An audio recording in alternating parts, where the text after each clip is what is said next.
how's it going? This is Alex here and you're watching the Ragin Ronin review. I got a review for you. I just got back from watching an advanced screening of Now You See Me 2. It is the sequel to the 2013 film Now You See Me, directed by Louis Leterrier. Now the sequel is directed by John M. Chu, a director I am just getting to despise more and more and more. He directed Gem and the Holograms, a Justin Bieber documentary, Never Say Never, a couple of step-up sequels, and also G.I. Joe Retaliation, which I thought only had one good scene in it, which is the ninja fight on the mountains. Everything else was pretty much garbage. Anyways, he's here directing the sequel to Now You See Me 2. The original cast is back. We have Mark Ruffalo, Jesse Eisenberg, Dave Franco, Morgan Freeman, and Woody Harrelson, with a couple of new cast members, or new supporting cast members, such as Michael Caine, who also came off of another magician movie, The Prestige, which in my opinion is the best magician movie out there. We also got Harry Potter, Daniel Radcliffe, as well as Taiwanese R&B singer Jay Chou, and also Lizzie Kaplan to complement the cast. Now, before I give you this review, I'll just tell you that the original film, in my opinion, is just complete nonsense. I still gave it a 5 out of 10 just for doing something different with the magician genre. They made it, they tried to make it action-packed. They kept it pretty fast-paced. But at the end of the day, it is a film that is full of plot holes. And you know what? The sequel is no different. In fact, you typically expect sequels to try to at least make an effort to be better than the previous one. It doesn't do any of that. In fact, I feel that it's the same nonsense. And if it cannot do any better than the previous one, then it's automatically by default a film that's not as good. I'm not saying that the previous one was good. I'm just saying that it is the sequel is worse. And it's mainly because of something that I'd like to call cinematic conveniences, or rather, just everything is just so convenient.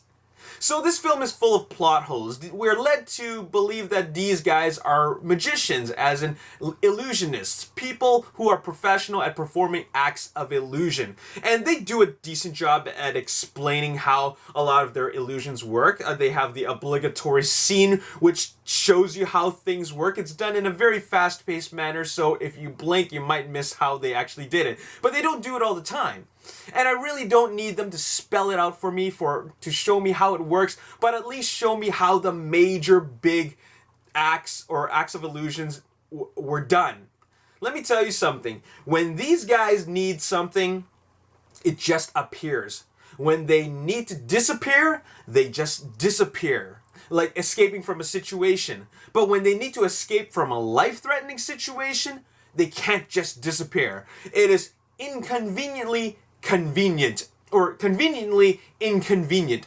It's just the way it is. They're just not able to do what they need to do when the time comes. And it's just silly because they're able to do all these crazy acts of illusion without any setup at all. They just make it happen. And I just think that's complete nonsense. And you know what? This is just pure entertainment, pure mindless entertainment. Check your brain at the door. I noticed a lot of people in the audience really enjoyed it. But for me, like I said, I don't need them to spell it out for me. I just need them to just show me, put in some effort to show me that there's some clever writing involved in it. This is a very, very poorly written screenplay. It is just very lazy. They don't take any time at all in trying to explain things. You know, they could just show us a little bit of visuals here and there, but they don't even do that at all. They just disappear when they need to. And I'll just tell you that there was one good scene in the entire movie. Just like G.I. Joe Retaliation, there's one good scene in the entire movie. Not going to spoil it for you guys. I'll just tell you it involves passing a card around. That's all I'll say.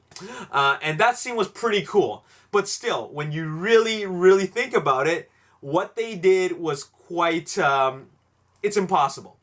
And it doesn't need to be, like, totally plausible. they just need to show you how it's done in an entertaining manner. And you know what? For the most part, it entertained me slightly, mildly. It mildly entertained me. But at the end of the day, the first one is all you needed to see. This one is more or less the same thing, same nonsense, different location. At least it takes place in Macau and London, you know, to change things up a bit. But at the end of the day, this is still the same film that the original brought you.